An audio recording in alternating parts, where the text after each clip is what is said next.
Assalamualaikum warahmatullahi wabarakatuh.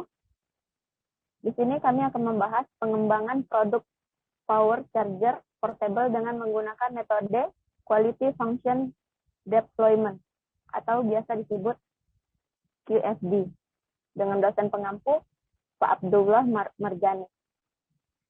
Kami dari kelompok 4 kelas genap, yaitu terdiri dari Michael Francisco Napitupulu, saya sendiri Dwi Gita Primaisa Lafriza, yang ketiga Daniel William Napitupulu, yang keempat ada Afriza Khairul Nijak, yang kelima ada Petrus Panangian Simanjuntak. Pendahuluan. Dengan kesibukan mobilitas yang tinggi, sebagian besar masyarakat membuat alat komunikasi misalnya handphone menjadi suatu hal yang sangat dibutuhkan. Alat komunikasi seperti handphone telah menjadi bagian dari kebutuhan masyarakat pada umumnya. Hal ini disebabkan handphone merupakan alat komunikasi yang cukup praktis dan efektif. Alat komunikasi handphone membutuhkan daya listrik yang bersumber dari baterai. Apabila terjadi kehabisan daya, memerlukan sumber listrik untuk memulihkan daya baterai agar dapat mengoperasikan handphone dengan optimal. Kegiatan pengisian daya baterai ini dapat mengganggu aktivitas mobilitas manusia. Alat pengisian daya baterai yang ada saat ini masih belum dapat mengimbangi mobilitas manusia. Maka diperlukan suatu pengembangan untuk menyesuaikan kebutuhan manusia saat ini.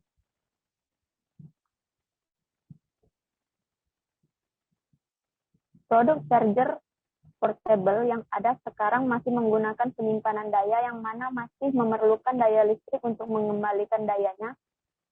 Produk yang tidak bisa disebut dengan charger portable namun disebut sebagai power bank, seperti gambar di samping. Produk tersebut dapat digunakan untuk mengisi daya baterai handphone namun memiliki batasan karena juga menggunakan kapasitas. Dengan menggunakan gaya gesek yang dapat memberikan aliran listrik, penelitian ini ingin menciptakan suatu alat pengisi daya yang menggunakan gaya gesek. Gaya gesek yang timbul oleh magnet dan tembaga dapat menghasilkan suatu energi listrik. Maka hal tersebut dapat digunakan sebagai sumber energi listrik daya rendah. Produk charger portable merupakan salah satu produk yang selalu dibutuhkan para pengguna telepon genggam. Dalam penelitian ini, produk charger portable yang akan dikembangkan memiliki keunggulan yang berada dengan produk yang telah ada, yaitu dapat mengisi daya listrik hanya dengan menggerakkannya tanpa menggunakan aliran listrik yang bersumber dari PLN. Selain itu, produk ini juga dapat digunakan pada saat perjalanan jauh yang tidak terdapat sumber daya listrik dari PLN. Metode penelitian. Yang pertama, perancangan dan pengembangan produk. Perancangan adalah penggambaran, perencanaan, dan pembuatan sketsa atau peraturan dari beberapa elemen yang terpisah ke dalam satu kesatuan yang utuh dan berfungsi. Rancangan atau desain adalah dimensi yang unik. Dimensi ini banyak menawarkan aspek emosional dalam mempengaruhi kepuasan pelanggan. Rancangan adalah totalitas fitur yang mempengaruhi penampilan dan fungsi produk tertentu menurut yang diisyaratkan oleh pelanggan. Desain baru dapat diartikan sebagai pengembangan produk yang pada intinya sama dengan produk yang telah dipasarkan oleh perusahaan tetapi lebih memiliki keunggulan. Pengembangan desain dapat ditujukan sebagai suatu proses berturut-turut, didasarkan pada informasi tertentu. Tahap-tahap pengembangan ini dapat dilakukan melalui penyaringan analisa. Desain produk atau dalam bahasa keilmuan disebut juga desain produk industri adalah sebuah bidang keilmuan atau profesi yang menentukan bentuk dari sebuah produk manufaktur, mengolah bentuk tersebut agar sesuai dengan pemakaiannya dan sesuai dengan kemampuan proses produksinya pada industri. Sedang pengembangan produk merupakan serangkaian aktivitas yang dimulai dari perencanaan kemudian diakhiri dengan tahapan produk yang mengacu pada penawaran pasar. Selanjutnya akan dijelaskan atau dibacakan oleh rekan saya, Michael Francisco Napitupulu. Kepada Michael kami persilahkan. Ya, terima kasih Kak Gita. Kita lanjut ke slide ke-6. Ada parameter rancangan yang didefinisikan sebagai berikut.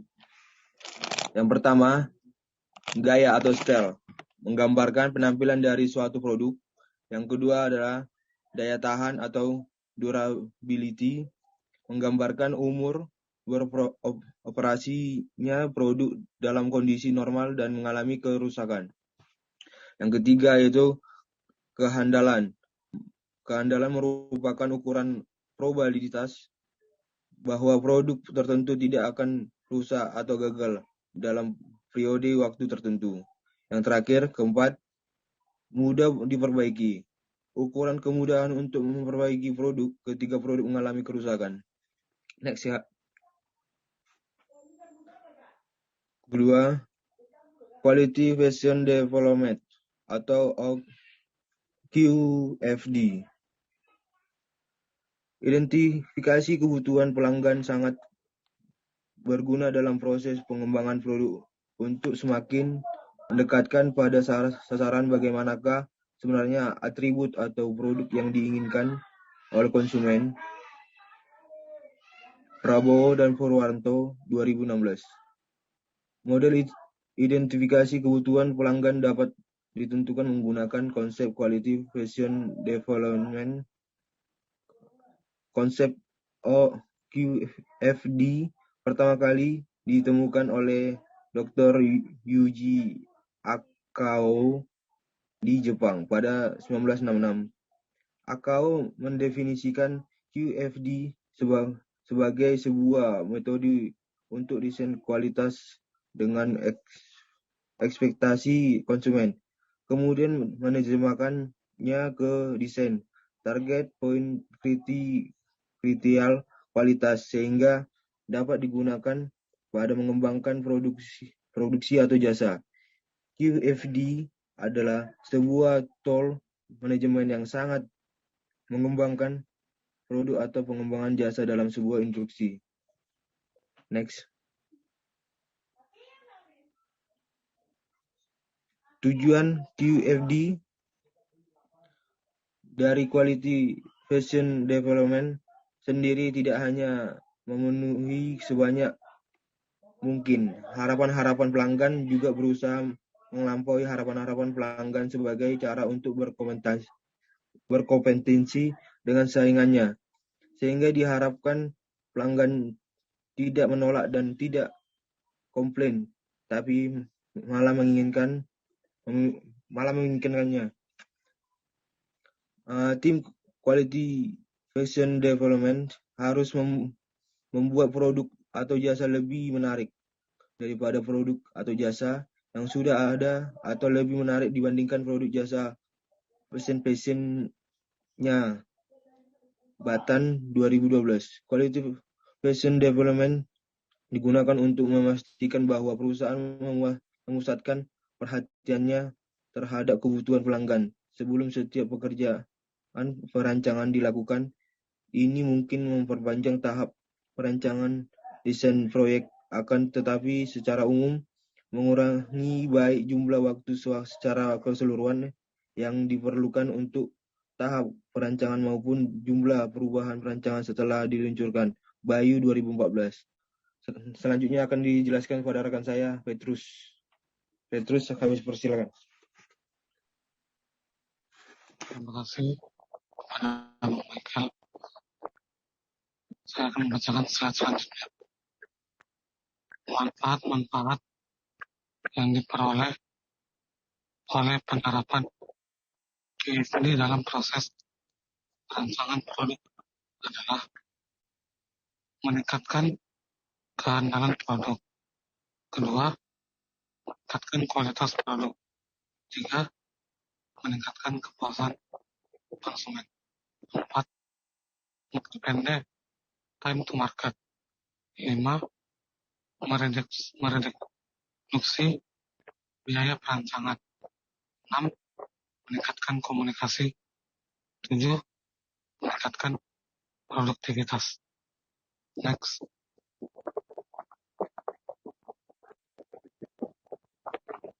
Tahapan dalam metode penelitian ini terdapat beberapa tahapan yang akan dijelaskan sebagai berikut. 1. Teknik pengumpulan data. Adapun cara atau teknik yang digunakan dalam Pengumpulan dan pengolahan data penelitian ini adalah dengan menggunakan kuesioner yang melalui beberapa tahapan dalam diantaranya A. Penyusunan dan penyebaran kuesioner. Tahap awal pada tahap ini, kuesioner terbuka bertujuan untuk mengidentifikasi hal-hal yang diinginkan konsumen atau the voice of customer. Pengisi daya handphone akan menjadikan jawaban-jawaban responden yang sama dan dari tujuan. Dari tujuan jawaban ini akan diketahui spesifikasi produk pengisi daya handphone yang banyak diinginkan oleh konsumen.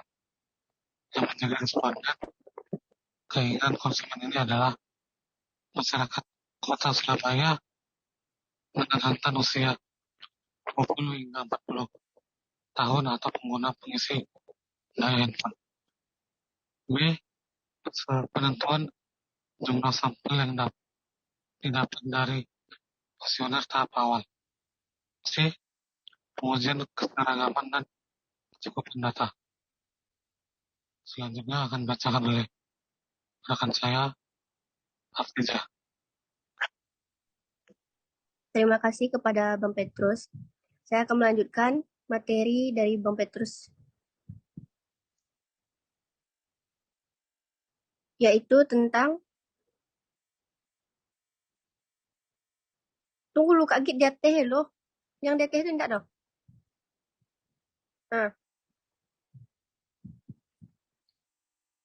Yaitu tentang tabel 1 merupakan atribut-atribut awal yang didapatkan dari kuesioner terbuka. Tabel 1, data atribut produk charger portable. Yaitu atributnya terdiri dari, pertama, mudah digunakan, kedua, tidak mudah rusak, ketiga, daya tahan lama, 4, tidak memakan banyak tempat, 5, harga terjangkau, 6, ringan, 7, desain menarik, 8, mudah dipegang, 9, memiliki banyak port USB, 10, mudah dibawa kemana-mana, 11, sebagai penerangan.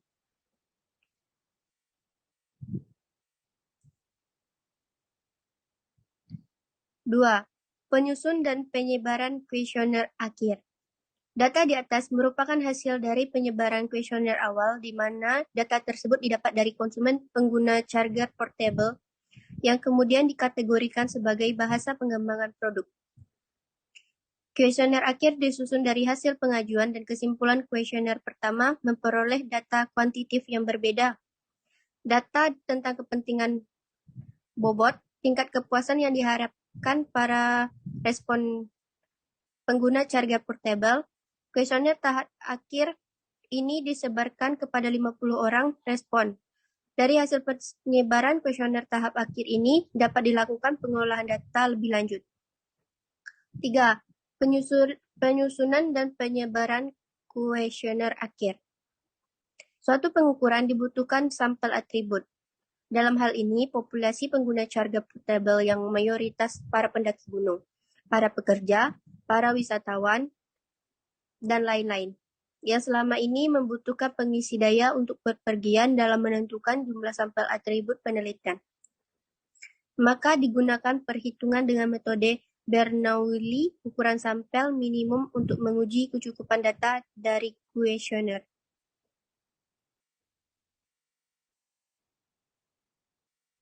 Empat, analisis metrik host of quality, HOQ.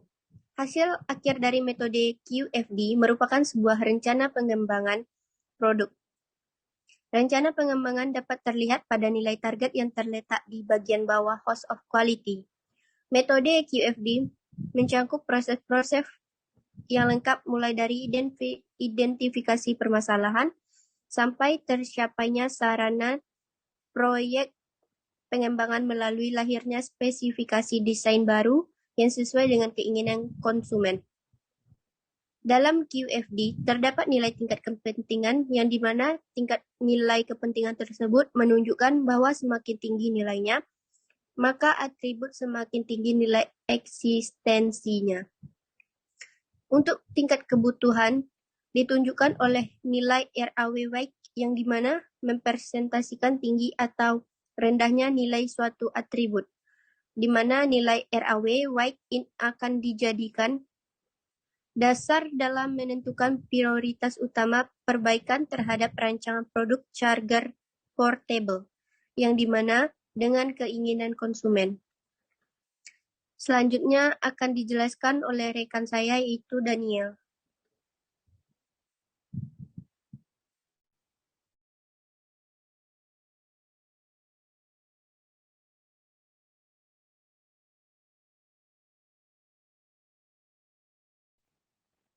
Daniel, suaranya. Mikmu pisang. Kau bicara Oke, sendiri. terima kau. kasih. Di sini saya akan menjelaskan tentang perancangan produk charger portable.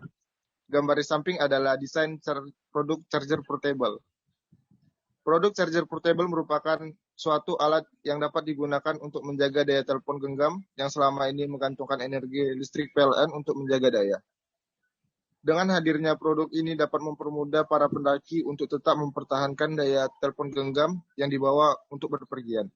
Berikut ini adalah desain produk charger portable, seperti gambar yang di samping. Desain dari produk charger portable merupakan hasil dari penerapan suatu pelanggan yang didapat dari kuesioner dari beberapa atribut yang didapat kemudian diterapkan dengan beberapa respon teknis, sehingga dapat memberikan desain terbaru dari produk charger portable. Dengan menerapkan metode perubahan energi gerak menjadi energi listrik, produk ini mampu memberikan daya yang mampu bertahan lebih lama. Selain itu, produk charger portable dapat dioperasikan tanpa harus digerakkan menggunakan tangan, namun mampu digerakkan hanya dengan mengikuti gerak tubuh. Selanjutnya, Kak. 6. Tahap evaluasi rancangan. Sebelum dipasarkan produk, maka untuk menjamin bahwa produk akan berhasil digunakan dan bisa diterima di pasaran adalah sebagai berikut. A.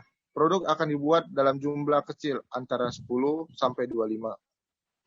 Untuk diberikan kepada konsumen dan konsumen memberikan testimoni terutama masukan mengenai kekurangan atau fitur apa yang perlu diperbaiki. B. Merekrut sebanyak tim ahli yang kompeten sebanyak 3 orang untuk memverifikasi alat dan memberikan saran agar produk lebih baik. Selanjutnya, Kak. Kesimpulan. Atribut tingkat kebutuhan konsumen atau voice of customer terhadap pengembangan charger portable menghasilkan nilai normalized raw weight 10,9 adalah produk yang mudah dipegang oleh pengguna dengan normalized weight 10,6 adalah desain produk yang menarik sesuai dengan keinginan pengguna. Dengan normalized raw weight 10,3 adalah produk mudah digunakan oleh pengguna dengan normal raw weight 9,7 adalah mudah dibawa kemana-mana oleh pengguna. Dari gambar target karakteristik teknik produk charger portable yang didapatkan dari analisis menggunakan Quality Function Development atau QFD adalah produk charger portable mudah dibawa kemana-mana dengan nilai kontribusi sebesar 27%. Produk charger portable biasa menggunakan energi listrik dari PLN maupun tidak dengan nilai kontribusi sebesar 18%. Produk charger portable dapat digunakan mengikuti gerak tubuh dengan nilai kontribusi sebesar 13%. Produk charger portable menggunakan materi yang ringan dan mudah didapatkan dengan nilai kontribusi 12%. Produk charger portable dapat menyimpan daya listrik dengan nilai kontribusi sebesar 11%. Hasil rancangan produk charger portable dengan ukuran 15 cm, lebar 8 cm, dan ketebalan 3 cm, dan memiliki perekat sepanjang 25 cm. Dalam pengembangan produk charger portable, dengan hasil dan dari analisis Quality function development atau QFD, produk charger portable mudah dibawa kemana-mana. Bisa digunakan tanpa energi PLN, dapat digunakan mengikuti gerak tubuh pengguna, menggunakan materi yang ringan, dan mudah didapatkan dan dapat menyimpan daya listrik. Terima kasih.